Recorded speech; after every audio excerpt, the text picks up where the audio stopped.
of the Vision Board Mastery Learning Program. He's here to share insights on how to visualize your best life and build an action plan to achieve it. Please welcome Steve Gamlin. Thanks for joining me. Thank you very much. Happy to be here. Thank you so much. Looking forward to our conversation. It's going to be nice. I just heard your best Aussie accent impression, so you better give it to me again. One of the most memorable of the 300 plus podcasts I've been on all around the world was a gentleman in Australia. And I didn't get a lot of information prior to the show. So I said, so that I can truncate my answers if necessary, how long is the show? And he goes, here's how it's going to go. I'm going to introduce you. Then I'll ask you a question. Then you answer it. Then we say goodbye. It was a 5-minute show. It was, put it this way. If I'm still talking about it 6, 7, 8 years later, memorable. And I loved the experience. And had podcasting been on your bucket list? Had it been on your dream board? Oh, yeah. Long ago. Gosh, when I was 11 years old, I had 4 goals for my life. I wanted to be a radio DJ, essentially a podcaster in modern days, radio DJ, a stand-up comedian, an author of my own books, and a teacher of people, but not in a classroom.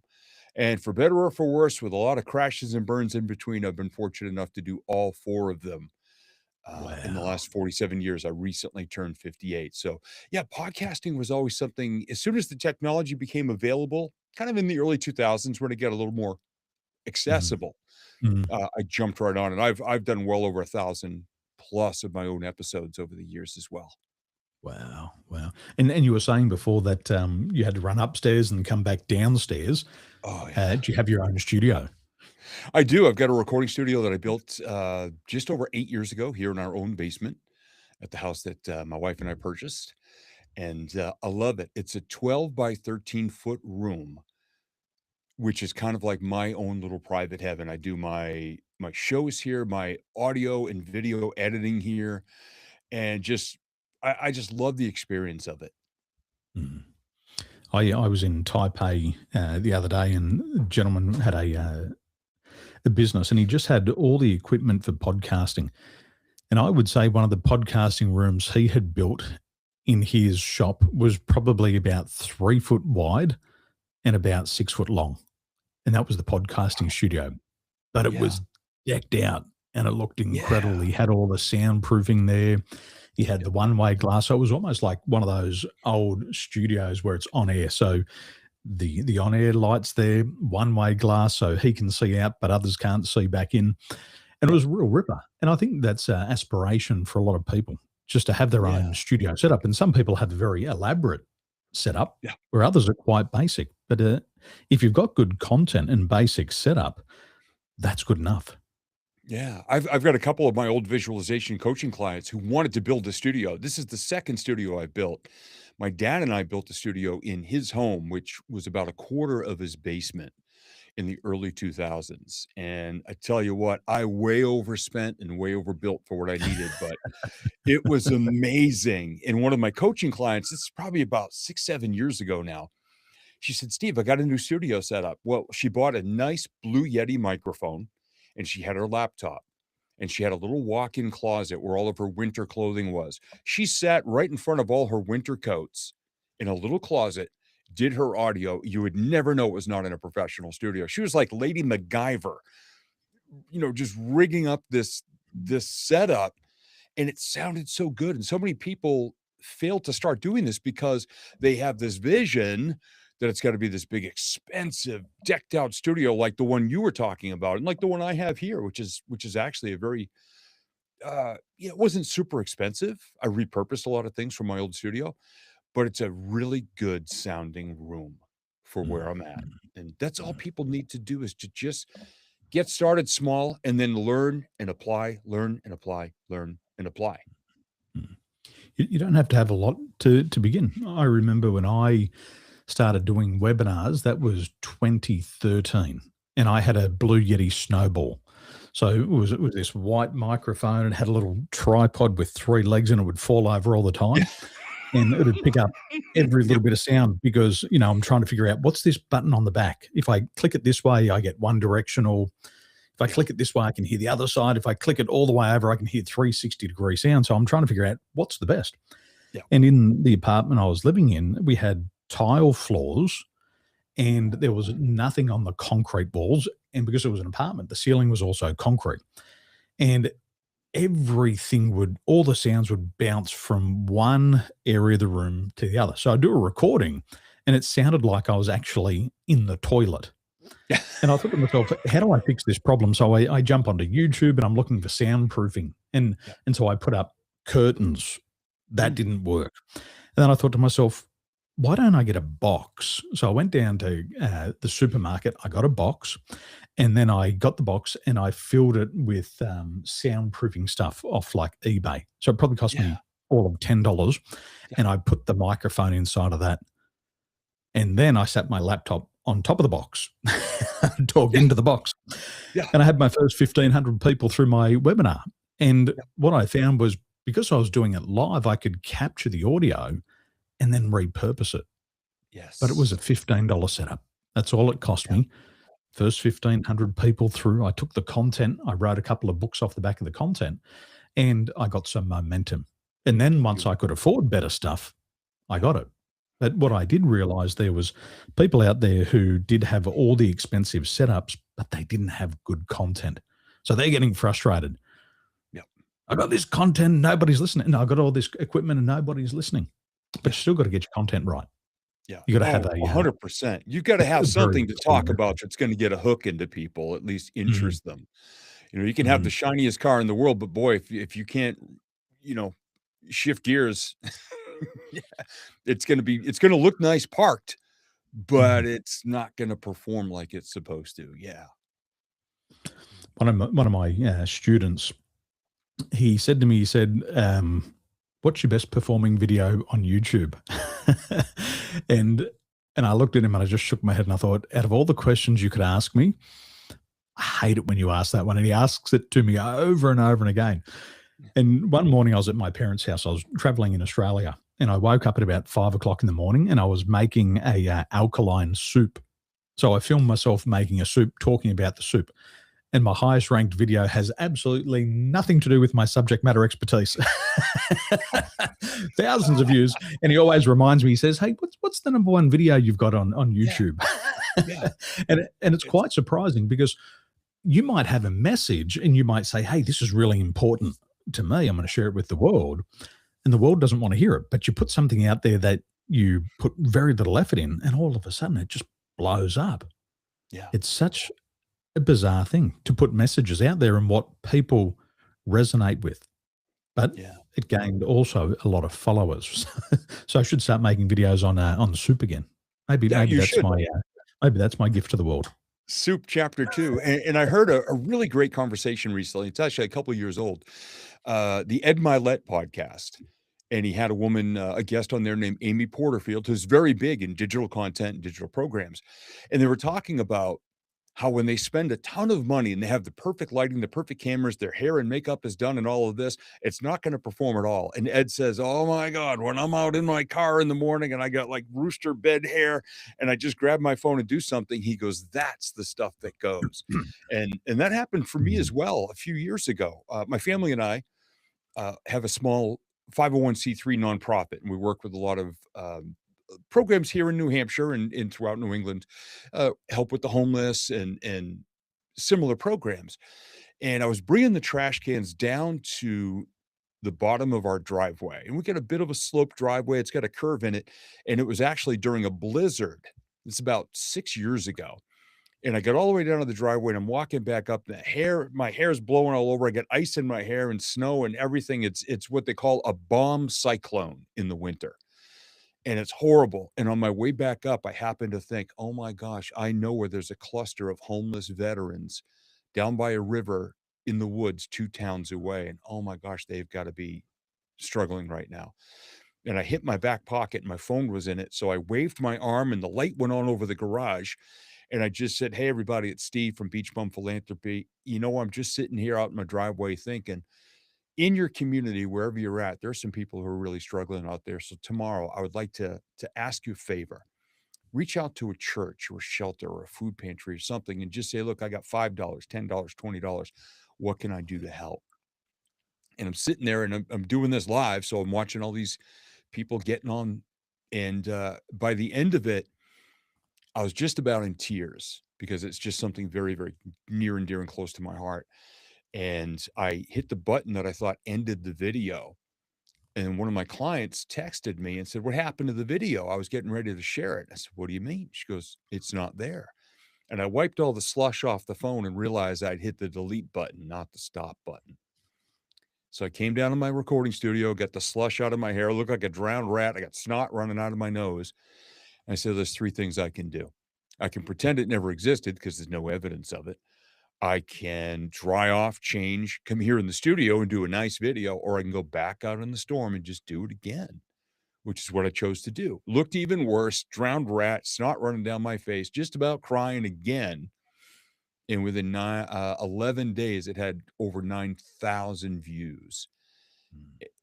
But the views don't matter to me as much as the comments people were making. Now, of course, my buddies are like, you look like crap. What the hell are you doing on camera? But all these people saying, hey, Steve, I found a sleeping bag in our garage. I'm going to bring it to a shelter. Hey, Steve, I got a sweatshirt. Hey, Steve, I'm going to bring some food over to a shelter. Hey, Steve, I found some socks. And I looked like hell, but it was the impact of it. That's still my best performing live video. It's interesting, isn't it? Yeah. And this is why in business is you've got to ask your customers, you've got to ask your followers what's important to them. And they'll either tell you directly or indirectly. And 10,000 views and heaps of comments is the indirect message. This is what's important to us now. Yeah. But you've got to keep your eyes open. I had a guy on the podcast, his name was Steve. He was from Melbourne, Australia, and he was talking about vanity metrics. And he was saying the same thing. He said you could have 10,000 views, 100,000 views, but nobody does a thing. He said, I'd rather have 10 viewers on my podcast and, a couple of people taking some serious action on their life or making improvement in other people's life. And that's what he said. That was important to him, but not the vanity metrics. Yeah. Oh, for me, it's all about impact. I love having stories of people that I can brag on. Not that I had anything to do with it, but say, hey, look, this person took this little step today. And I actually had a conversation earlier today with somebody because I do a lot of work with visualization, vision boards, manifestation, but not in a woo-woo way. Like so many people say, oh, that's all woo-woo. I can't do that. I said, look, my style has been referred to as blue collar woo because I come from a line of carpenters and blue collar mindset. I'll teach you the tools. Hell, I'll roll up my sleeves, get down in the mud with you, and show you how it works when it comes to visualization and manifestation. We talked today about, look, if a company does not want to hire me to come in and teach all their people how to do vision boards and what it's really all about, here's my suggestion. Buy a 4-inch by 6-inch picture frame for every single one of your team members and ask them to put what is most important in their lives for the coming year in that frame on their desk. And as a leader, I want you to walk around and just have at least 1 or 2 conversations a day with people and ask, what does this picture represent? How can I help you to achieve this? Why do you want this? And all of a sudden, you're going to find out that the relationships between leaders and team members, and even among team members, are going to strengthen because they're all pulling together, learning something about each other, about why they're there in those chairs every day, dialing for dollars or whatever they're doing. You're finding this commonality. You're finding just the connection and increasing it. And you might find out that you have so much more in common with each other that you're almost going to go viral cheering each other on inside of a company to do that once you're just being real. Because so many people go out there like, oh, I'm going to make $1 million this year. And I see vision boards. Oh, yeah, I want to get a Lamborghini, a yacht, a private jet, a mansion, a helicopter, a big honking gold watch, and a bank vault full of gold bars and a basement full of cash. Say, all right, why? Yeah, that's there's nothing wrong with any of those things, by the way. But why do you want that? And who do you want to become in this year? And when I start to hit those questions, who do you want to become? What's the impact of all this? Not just the vanity of this vision board with pretty pictures on it. What are you really all about? What's your message? What's your connection? What's in your heart, your soul, your passion? because when I start to hear things like that, as the person who leads these discussions and teaches and coaches on these things, that's the part I love the most. So when I find out what's really going on, like the nitty-gritty dirt level of it all, so much better than just the vanity, everything and perfection and all that. Mm, mm. So true. How many people would put a picture of Pizza Friday inside their photo frame? What You never what a know. business what a That would business be thinks is amazing. in.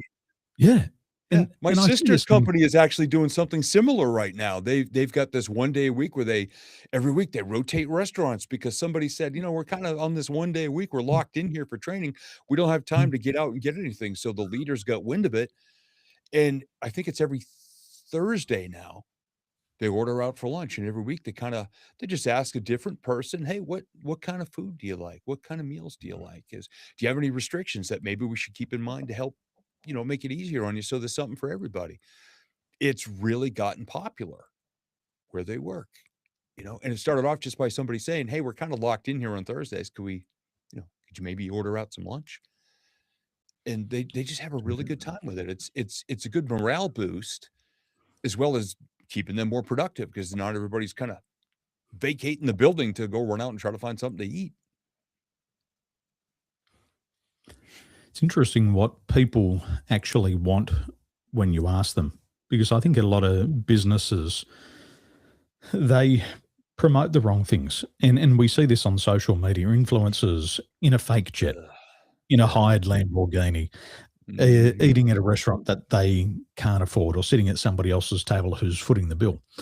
And it's an illusion. But once you start to get close to people and you ask them what's actually important, it's very different. The $1 million goal or the billionaire goal is so far away from their truth. And I think we, as a society, that external reward is always waved in front of our face as the scoreboard. If you've got $1 million income, then you're important.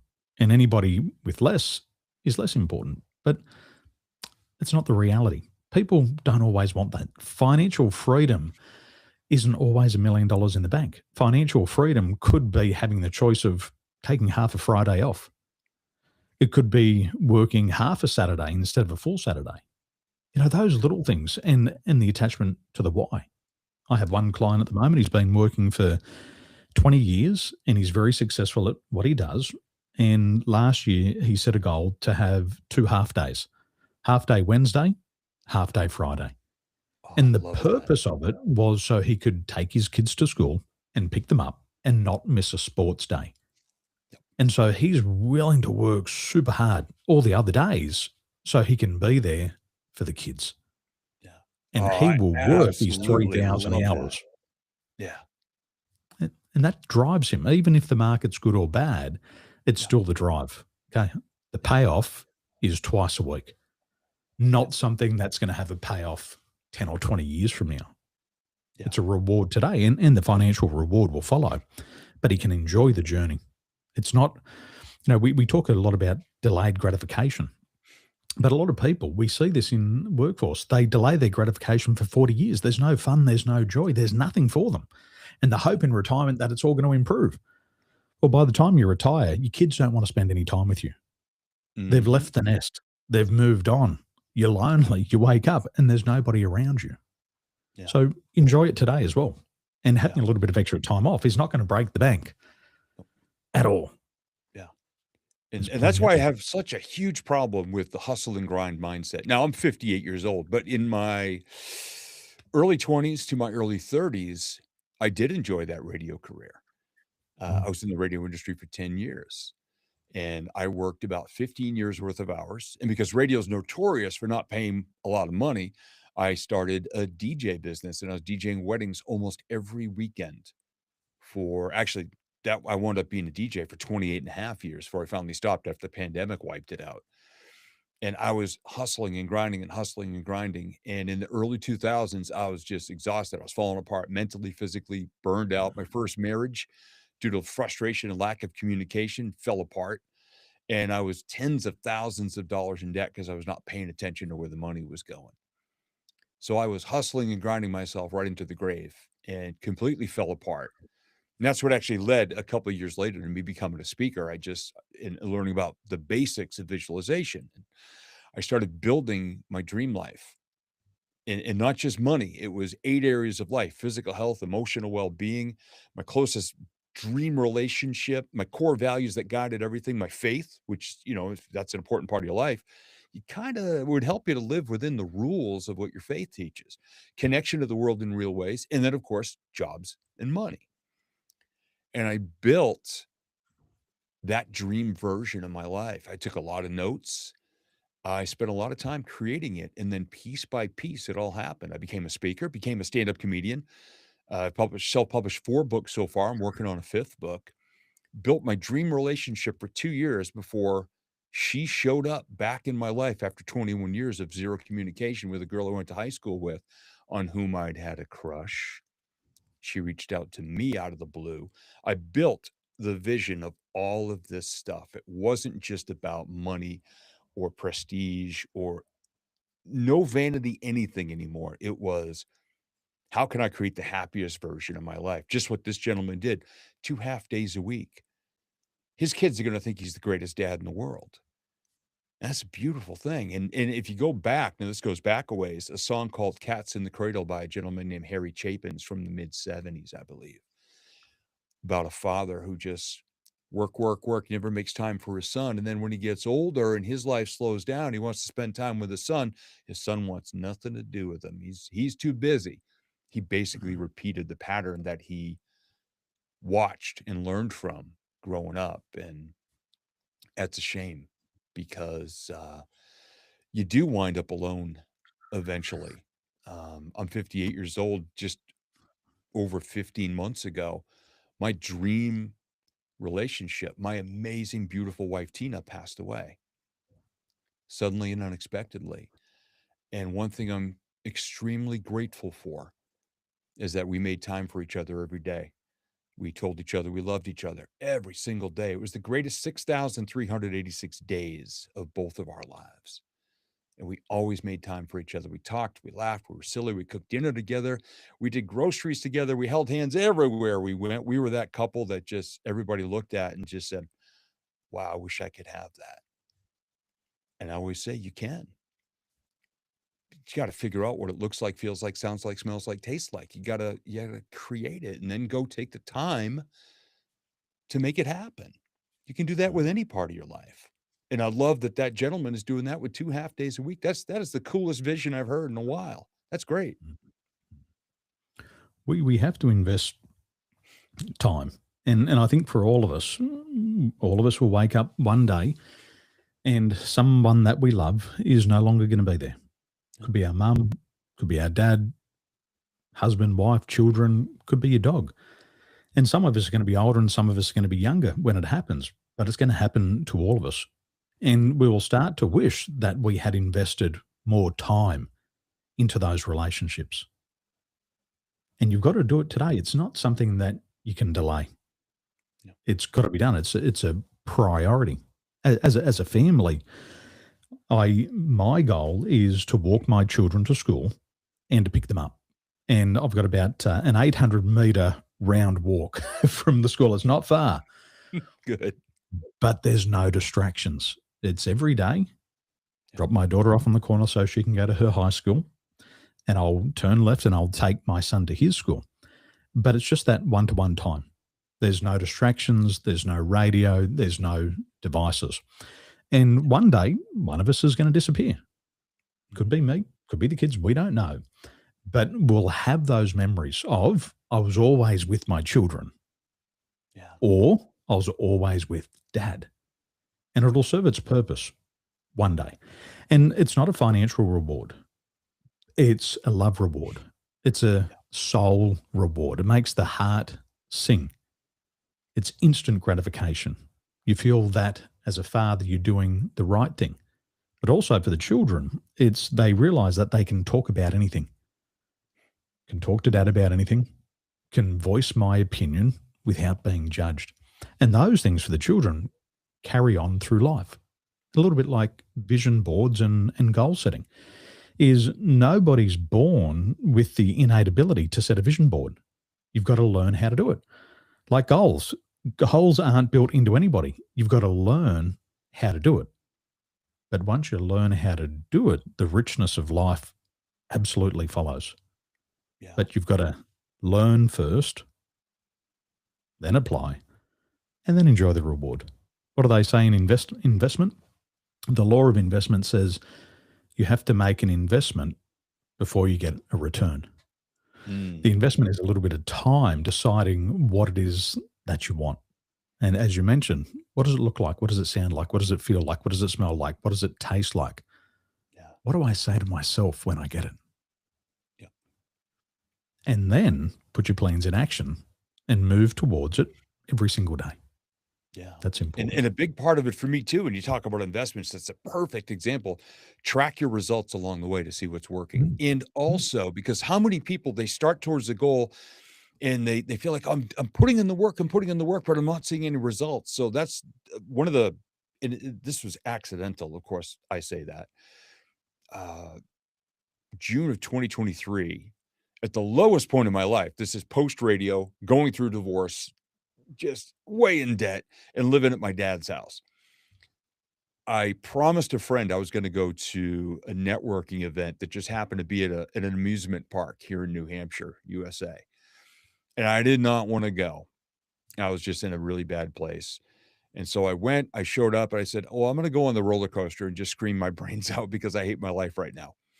So I got in the roller coaster. It's one of the old wooden roller coasters. So it's not one that goes real fast. It just goes click, click, click, click up It that sounds like first it would hill. never fall apart. Oh my God. Well, it's been there 100 years. And I always joke. I said, I used to want to be on the first ride every spring. And then I'd see the old man with the metal detector trying to find all the bolts that fell out the previous summer. And I'm like, you know what? Next week, it's going to go just as fast.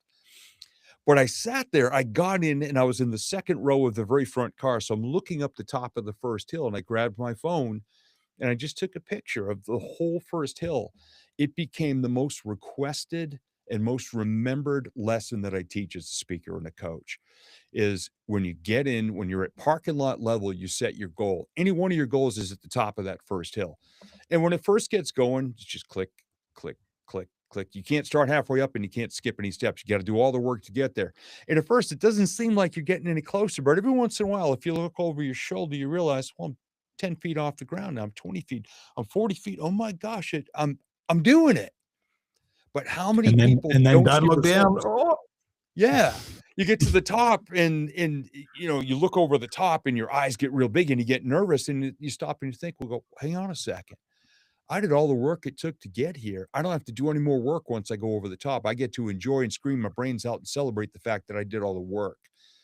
And I suggest to people, I said, when you get to the end and you really enjoyed that, what's the first thing you want to do? And they go, I want to go on again. Good. Set your next level goal.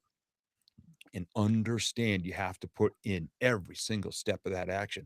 That's why people say, I'm going to go to the gym in January. I'm going to go on a diet. I'm going to lose 80 pounds this year. And at the end of a week, they haven't lost any weight, so they quit. But if they kept going, they would see the results eventually. It's all about developing better habits, creating momentum, having a better attitude. Like you said, you're walking your kids to school without the earbuds, without the phones, without the radio, and you're there. And you're going to see and hear things that are going to amaze you all. And you're going to have that memory of that really cool bird you saw or heard, or the squirrel you saw running across, you know, the street or something with, you know, with 3 acorns in its mouth and it kept dropping one because you're paying attention and you've got these amazing little clicks every single day happening because awareness of opportunity is one of the biggest things people miss because they walk around staring at their phone, staring at their shoes, or just complaining that nothing good ever happens to them. Man, you're missing it. You are so People missing miss it. When we were walking to school yesterday, I was present with my son. I was there. I was guiding the way.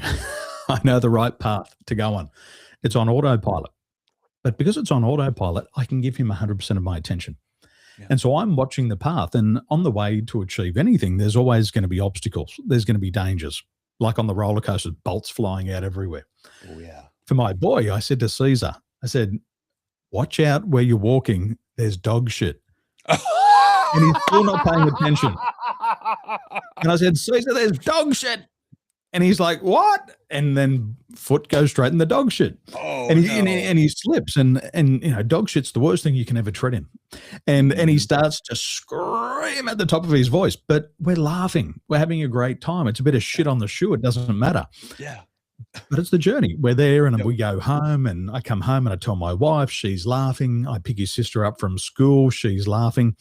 And that little journey that might have taken all of 10 minutes creates so much more enjoyment for the rest of the day, because we talked about the story yesterday. We talked about it last night at dinner. I'm talking about it again now. And that's how you get a return on the investment.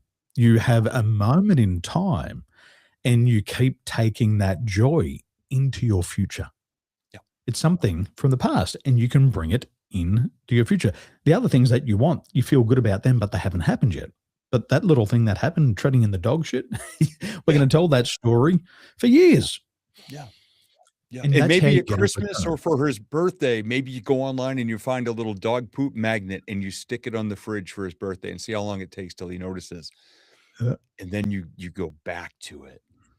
And that's something I love to do with my clients is take pictures or have them take a picture and share it with me.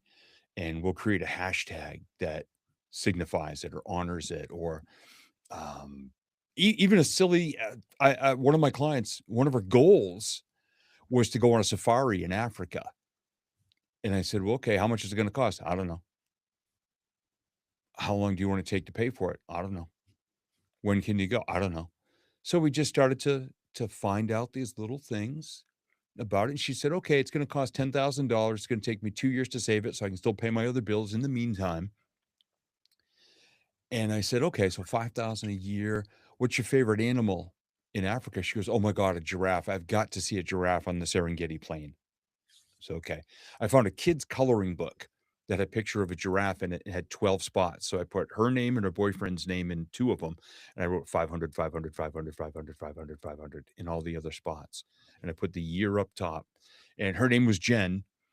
And so I thought, okay, she wants to go to Africa to see a giraffe, flip the words, Giraffrica. That was her hashtag. She became known as Giraffrica Jen, which people still call her. Every time she banked $500, she did a Facebook Live in her community with her team members and all of her clients, and she colored in the 500. And she celebrated every 500. She made it in just over 2 years. She banked the $10,000. And people started sending her giraffe jewelry, giraffe pens, giraffe magnets, a sticker that's in her shower, which is a mama and a baby giraffe. So every day when she was taking a shower, she would high five the giraffes. So when she shared her vision, something as silly as a coloring book page became part of the ongoing narrative about her goal. She had so many people cheering her on in her progress towards that goal. It was just amazing. So your son with the with the dog crap. I mean, come on. That makes me think of a Rolling Stones song called "Sweet Virginia." It's from 1972, and there's a line in it that says, you got to scrape that shit right off your shoes. And every time I go through something, I listen to that song, and I just smile when I say that. So if you happen to look it up, maybe and play it for him sometime, it's called "Sweet Virginia" by the Rolling Stones. Well, you'll love that. That'll be his next favorite song. There you go. I learned about vision boards and goal settings when I was probably around about 15 or 16.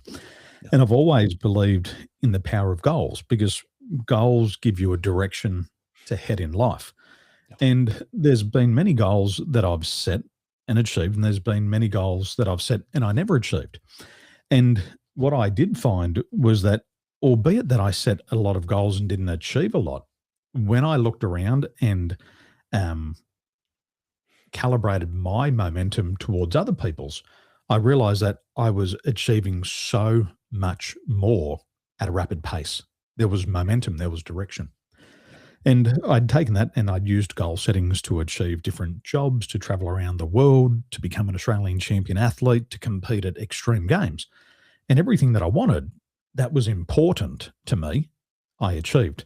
The things that I set as a goal that were probably important for other people, I never achieved. And I Yeah. think there's wisdom in that. And Yeah. then when I met my wife, we're in Dubai and we're both working for Emirates Airline. And I said to my wife, I said, "What is it that you want?" And she thought about it and she said, "I want a job where I get paid to do nothing." I said, "You want to get a job where you get paid to do nothing?" I said, "Okay, well, what does it look like? What does it sound like? What does it feel like? What does it smell like? What does it taste like?" What do you Mhm. say to yourself? I don't know. And the nose gets squished up like, I don't know. Yeah. And so I'd ask her again, "What do you want?" She said, "I want to get a job where I get paid to do nothing." And I'd say, "Well, what is it that you want specifically?"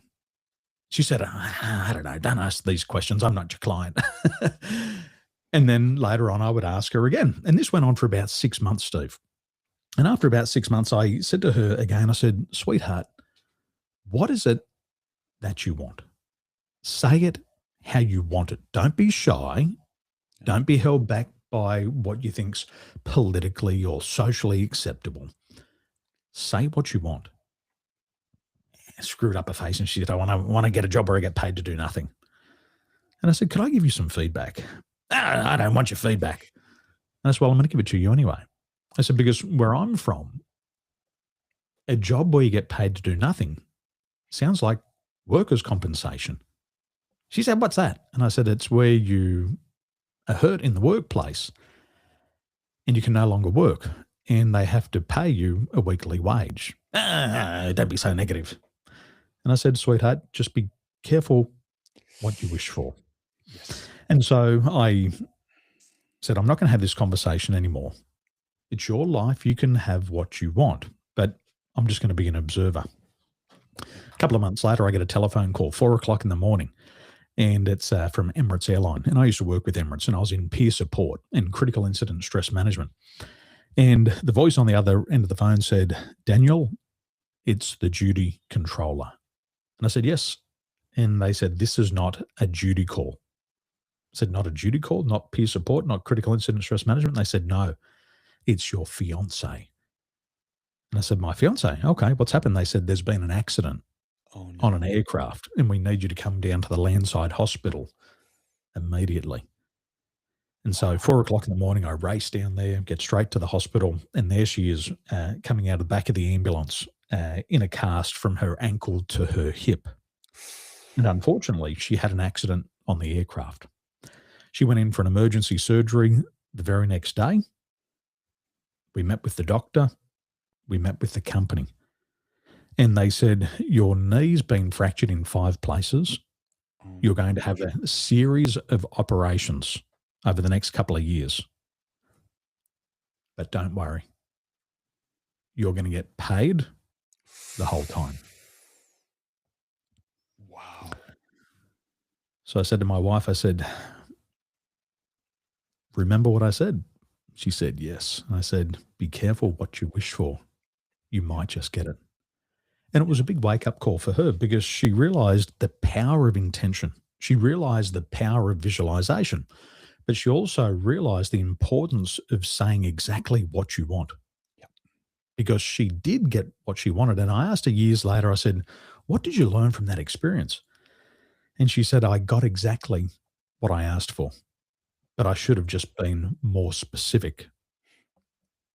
And so I've seen the power of visualization.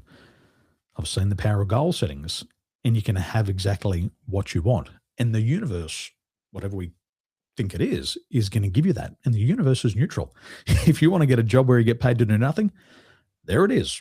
But we Yeah. always say, "Well, that's not what I wanted." And the Yeah. universe says, "Well, I did my job." Yeah. Oh, the universe has a sense of humor. I'm Oh, convinced yeah. because it goes, oh, okay. So you want to go from here to here, but you don't care what route we take along the way. So many people they 100%. set their goals. They go, I said, well, what are your goals for this new year? Well, I want to be happy, I want to be healthy, and I want more money. Okay. Care to elaborate or define or quantify or what's happy? Well, I just want to be happier than I was last year. Okay. And I Mhm. start to see that.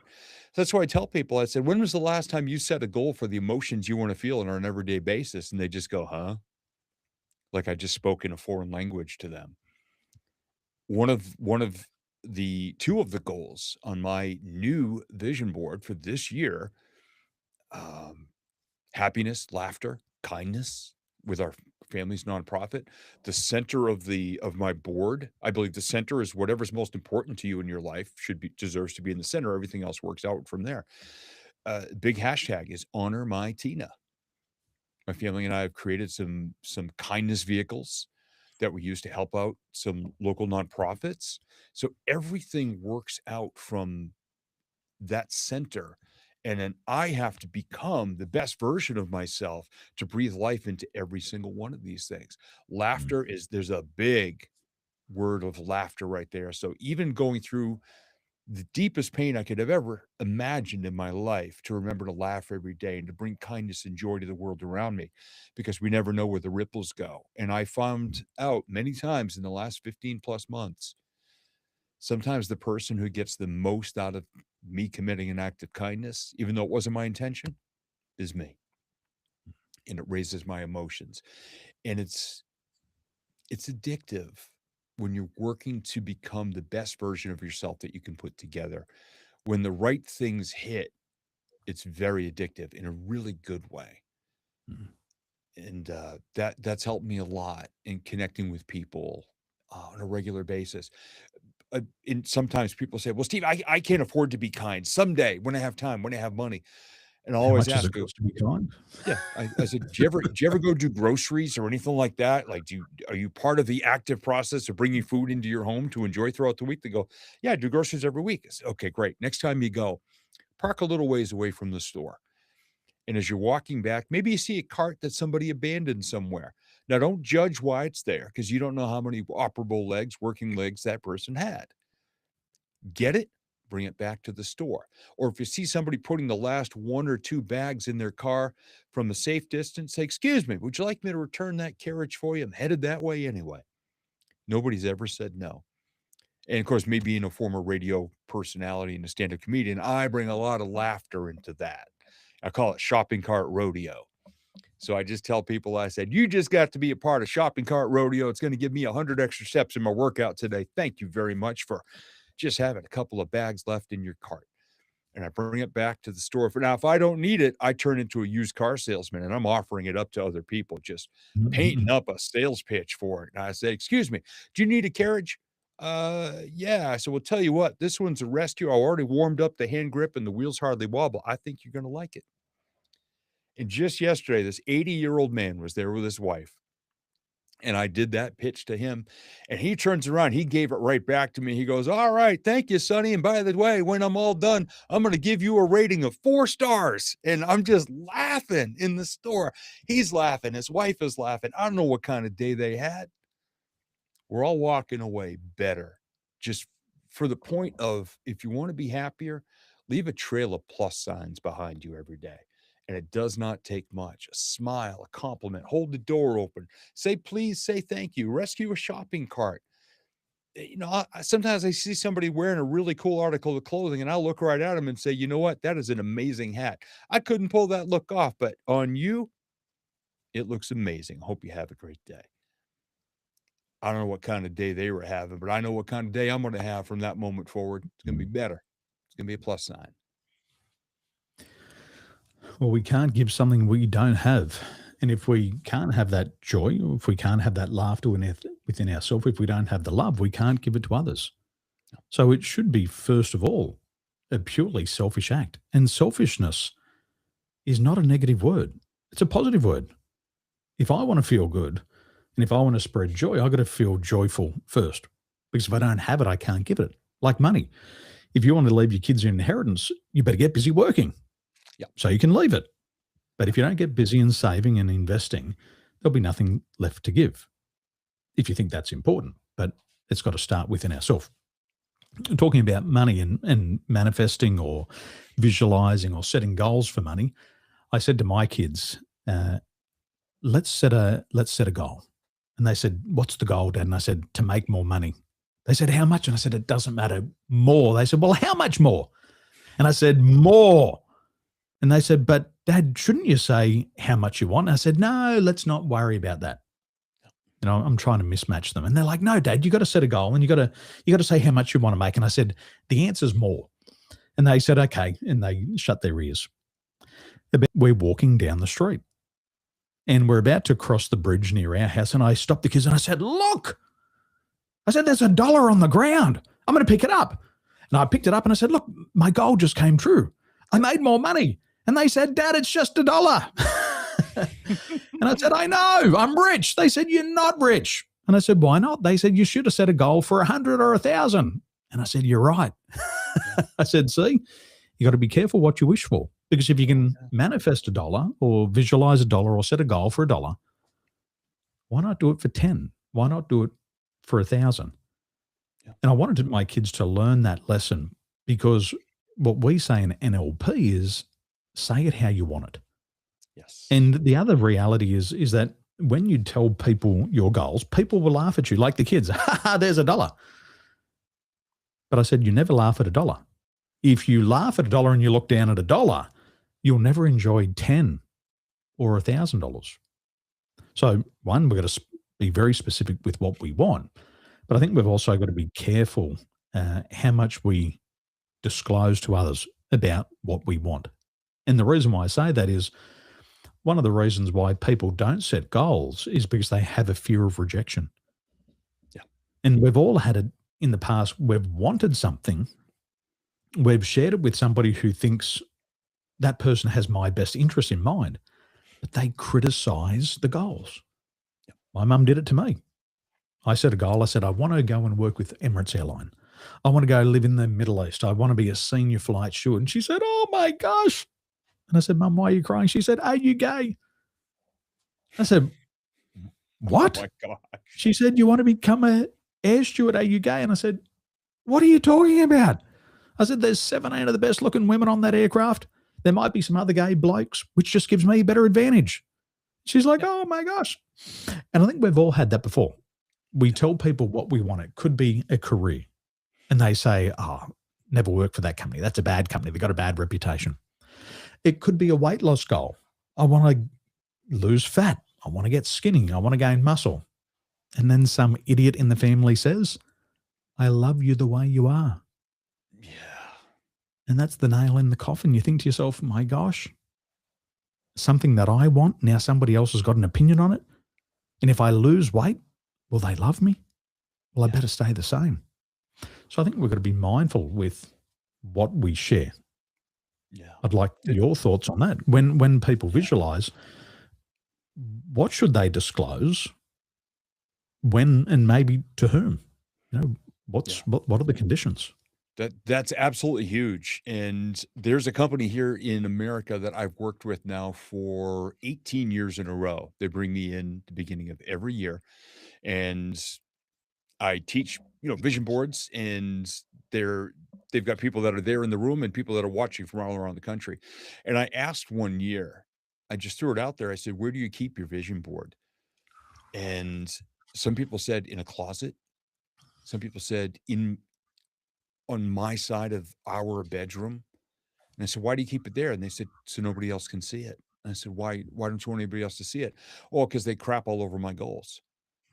And a lot of times it's family who does this. And they always start off with, hey, I'm just keeping it real. But you've tried this 10 times before and you failed every time. So why do you want to do that?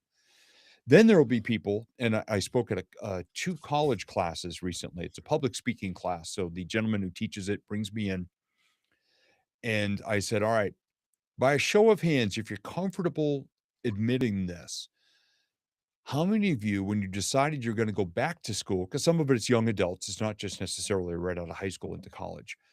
When you were coming back to school, how many of you had family members or close friends who said, oh, so you think you're better than us now because you're going back to college? Almost half the class raised their hands that people gave them crap because they're trying to better their lives. I said, okay, now I'm going to talk about visualization. And when you're setting goals for this, now you know who not to share it with. And I said, if you've got nobody in your life to share it with, here's my number, or here's my name. Find me on social media, send me a picture, and it'll be our little secret. But I want to cheer your butt on for this because I think you're amazing. And what you're going to do is you're going to rise up. You might inspire other people to actually believe in themselves more and elevate with you. And you might just inspire people to get the hell out of your life and leave you alone Mm.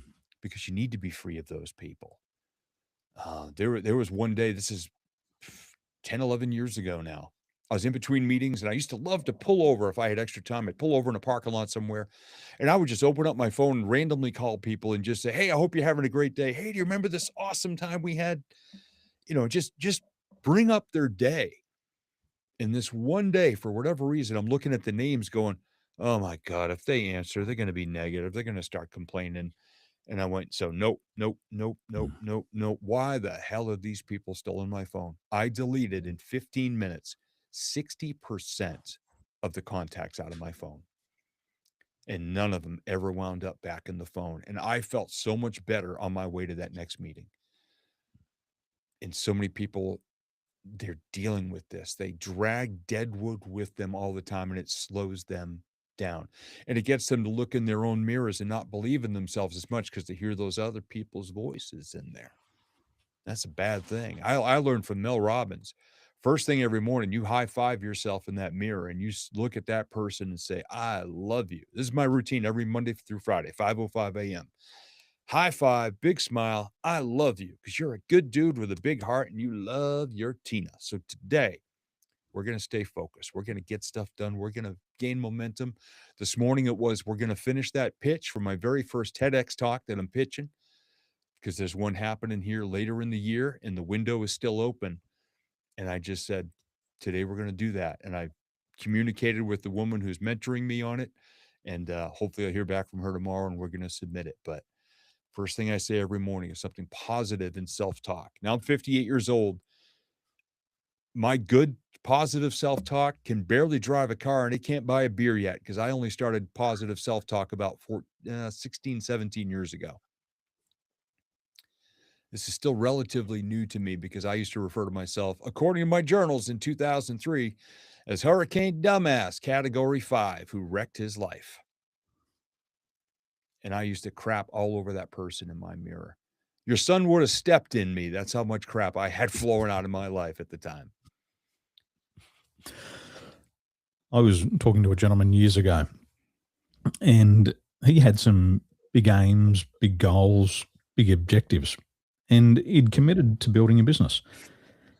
And a lot of people think owning a business is easy. You know, you just pay yourself as much as you want. You take as much as you want out of the business. Yeah. But here he is. He's working, 100 hours a week, 7 days a week, no time for himself. But he's just working on the business. He's employing people. He's out there selling. He's hiring people. He's firing people. He's getting new customers. And then he hired me as his coach. And he said to his wife, he said, look, I'm going to get a coach because there's some things that I want. I don't know how to get it. And I want to ask for some help. And the first thing she said to him was, enjoy your Kool-Aid. Go drink your Kool-Aid. Enjoy your goals. Wow. And that was his high school sweetheart. And he said to me, he said, Daniel, he said, there's nobody in my life who wants what I want. He said, the people who work for me are good people, but they don't want more. I'm okay with that, but I want more. He said, I can't even talk about my hopes, dreams, and wishes with my wife because she says, enjoy your Kool-Aid. No. He said, I feel that I could be, do, and have so much more, but nobody believes in me. He goes, I need a coach. I need somebody who's going to believe in me, who's not going to quit on me, who's not going to laugh at me. Yeah. And so he started his coaching, but his coaching journey was constantly sabotaged by the person that he loved the most. And the more success he got, the more grief that he got. Eventually, to the stage that he said, Daniel, the biggest dead wood in my life is the wife, and I've got to let her go. I've got to let her go so I can grow. And it was a big thing for him. He wanted to be on that journey with his sweetheart, but she didn't want to be on it with him. And she just sabotaged it at every stage of the journey. Yeah. And for a lot of us, I think we've all been there. I've been there before in relationships where I've said, hey, this is what I want. It's like, you're going to university at 25 years of age. Yeah, good luck. My wife decided to go back to university at 44 years of age, and she's doing a master's of psychology. She's got one subject to go. Wow. But my response was, do it. Go Yeah. all in. We've got the resources, we've got the time, we've got the money. Do it. I want you to do it. And you've got to constantly find people who are going to support you and not sabotage you. Yeah. And like you said here, 60% of the contacts in your phone had to go. Yep. I think all of us think about that and go, you know what? Absolutely. If I looked at my phone today, who could I call? And that person would say, go for it. Yeah. Versus the person who'd go, it's not the right time. Not the Because right time. they're reflecting on their own limitations. That's generally where most of them are speaking of. They don't want you to succeed because it reminds them that they haven't succeeded or they haven't tried or they haven't, they're in their little rut. There's an Episcopalian bishop from Chicago named Gerald Burrell who coined a phrase that said, the only difference between a rut and a grave is the depth. And those are the people that just keep doing that same thing. Again, nothing wrong with it. That's a merry-go-round at the amusement park. Nothing wrong with it. If But man, if maintenance you're a is your roller goal, coaster person, you're gonna hate being on a merry-go-round anymore if you're a roller coaster person. And if you're a merry-go-round person, you're gonna be scared to death of the roller coaster. So pick your if ride and go maintenance, for it. if maintenance is your goal, that's okay. Sure. That's okay. But not everybody has a goal for maintenance. Not everybody wants to be in the same place next year as they are today. Maybe some people with weight, they might say, well, if I can maintain a 34-inch waist for the next 20 years, perfect. Well, that's a good goal to have. Yeah. But it still requires work. But people just who gonna don't, say that. Yep. yeah, people who don't want to grow as a person, that's also okay. But don't hold others back who want to grow. Right. Because that personal growth, I was talking with my wife yesterday. I said, during the COVID period, a lot of people's tangible goals disappeared. The travel goals disappeared. The house goals disappeared. The car goals disappeared. The gold watch goals disappeared. But what didn't disappear was the internal growth goals. Yeah. And for the people who set internal growth goals, very quickly during the COVID period, they felt that they were at least in control of the direction of their life. They might not have been able to control the direction of their career or business, but as they started to work on themselves, things like self-awareness, understanding what makes them tick. When you understand what makes you tick, what you want, why you want it, naturally you feel more motivated. You feel more excited. Your eyes open up and you see all these potentials. That is 100% in your control. Nobody can stop that momentum as long as you choose the right people to share your goals with. Yep. But that internal growth goal, it's perpetual. It can continue. There's no end of your level of self-awareness. No. There's no end to your level of your ability to regulate your emotions. You can always get better at it. You can always get worse, but you can always get better. Your ability to communicate with other people, there's no limit to how good a speaker that you can become. And like you mentioned earlier on, and I'll just repeat it in my words, as a speaker, the speaker's job is to create action in people where there was no previous action. That's the job of the speaker. And you can do it one-to-one. You can do it one to few. You can do it one to many. Or you can do one to absolutely unlimited amount of people. And those types of things, getting better at communication, you can't stop that. You can't stop that momentum if you want to get on that train. You can always paint better pictures in people's mind. You can always have better tone, tempo, cadence, beat to how you speak. You can have no limit to how much energy you can project to others. Because with persuasion, we need logic and emotion. And there's a whole range of emotions. You were mentioning Brene Brown before. So I think Mel Did you mention Brene Brown or Mel Robbins? Mel Robbins, yeah. Mel But, Robbins. Okay. Brene Brown, another great example. Just what just an Br- amazing communicator in her messages. yeah. Brene Brown, she interviewed 7,000 people. And on average, most people could articulate 3 emotions. What if you're the person who can activate 4 emotions, 5 emotions, 6 emotions, 7 emotions, 8 emotions, 9 emotions, 10 emotions in other people? It's absolutely unlimited to what you can achieve. Yeah. What if you can get people to talk to themselves differently? Yes. One thing that blew my mind at the start of the conversation, blue collar woo. Yeah. We have accepted as a society that's okay to talk to yourself like a piece of shit. It's okay to talk down to yourself. It's okay to criticize, and nobody's going to call that woo. But you do it positively. People think that's woo. Yeah. Talking to yourself negatively is black magic. It's a curse. It is. But you tell me positive thinking is woo? Fuck you. You curse yourself. I'm going the other way. Exactly. And I had a coach early on, my very first life coach. I was his first client. He had just gotten his little certificate. And man, he caught me one day talking down to myself. And it was actually it was the conversation that triggered me to become a speaker and a stand-up comedian in the same exact conversation. And that's one thing he used to say. He goes, "Oh my God, do you actually believe this crap you say about yourself?" And I was so mad at myself for wrecking my For life, 35 years I did, taking a yeah. wrecking ball to it. Huh? And it was a hot, humid August afternoon in 2003, and I drove past a mini golf place that had a driving range where you just get a bucket of balls and just whack the crap out of them to get your frustrations out. And I went to the farthest tee box in the property because I'm a terrible golfer and I don't want to dent anybody's car in the parking lot. So I'm under this whole row of steel towered power lines and cables, and a thunderstorm comes through. I mean, a good one. Thunder, lightning, rain, wind, everything, and everybody else ran from the storm. And I'm like, my life sucks, and I spent $3 on these golf balls, so I'm staying. So I'm swinging away, and at one point, I just held the club up in the air and swung it in a little circle, and I said, "Go ahead, I dare you."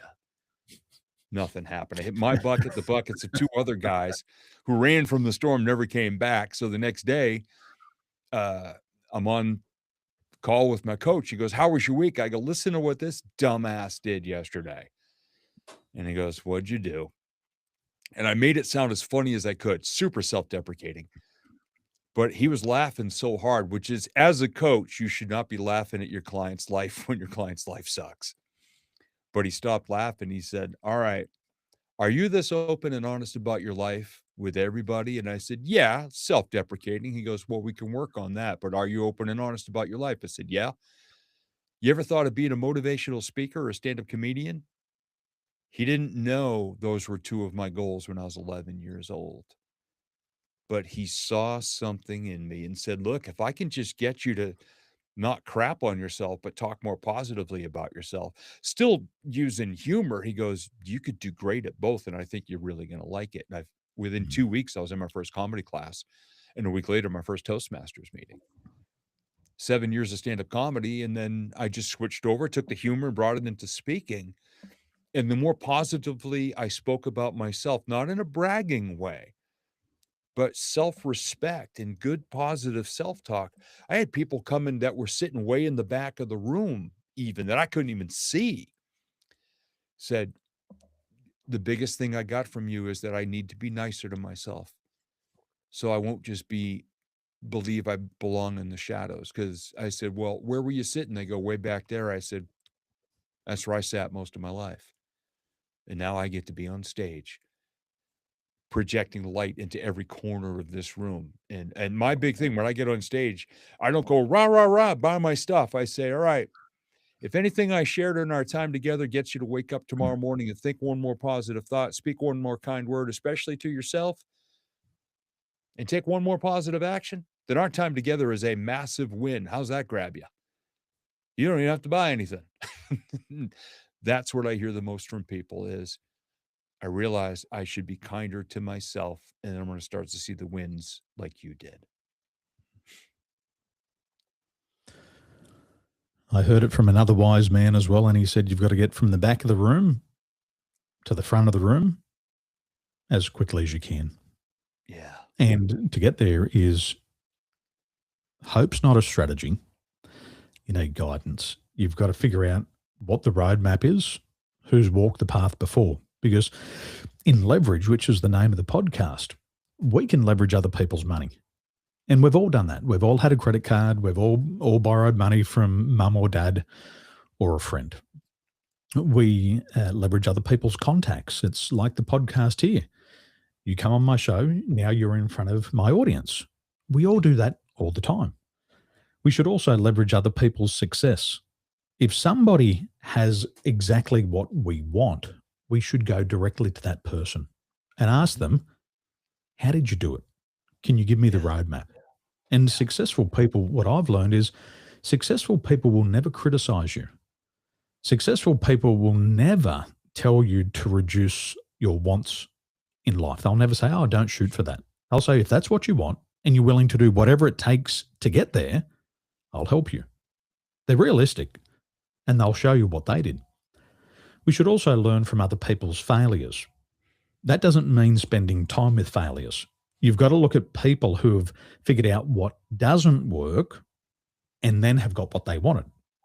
And I have learned a lot of that in business. As a consultant, I spoke to a gentleman just yesterday and he said, I lost $500,000. And I said, well, how do you do that?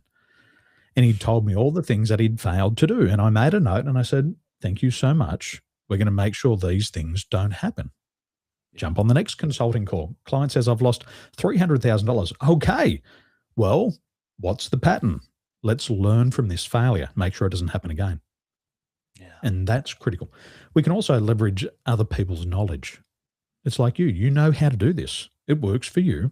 Don't try to figure it out yourself. You don't have enough time. If you're 58, you're running out of time. You don't have 58 years to figure out what Steve has figured out. What you need to do is join his program and figure it out in 10 hours or 10 weeks. And that's leverage. And if we do that, learn from success, learn from failures, acquire people's knowledge. That's why you write books. Hey, here's a book, a couple of 100 pages. You don't have to go through the turmoil that I went through. Yeah. Do this, avoid that, you'll be fine. That's leverage. We've got to do that. Oh, yeah. Yeah. Steve, there's going to be people who look at their year and go, shit, I was one of the quitters. And there's a company called Strava, and they followed the workouts of almost 1 million people.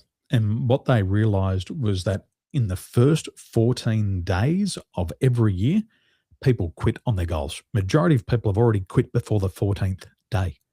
Yeah. But if you ask anybody about setting a goal, people say, well, it's the 24th of March today. You can start goal setting today because in a year from now, it's going to be 24th of March, 2026. You don't have to wait till the moon changes. You don't have to wait till the calendar changes for a New Year's resolution. It's always a year starting from today. Yeah. So for those people, where do they go? Where do they find out what you're doing? What's your website? You can find me nice and easily at stevegamlinspeaker.com, and Gamlin is spelled Gamlin. So stevegamlinspeaker.com. And you can find me on the socials. Mostly spend my time on Facebook and LinkedIn just by looking up my name, Steve Gamlin. And before we go, you better show me what's on your shirt. It says "Got Vision." I know we're kind of in a tight camera angle today, so the whole shirt doesn't get in there. So I've had people say that before. They said, okay, I got to figure out what you got. I'm like, oh yeah, I got vision. That's what I got. It's the one thing that leaders have and non-leaders don't. So get a vision, start today. Steve, I appreciate your time. Thank you so much. Thank you very much. Enjoyed our conversation.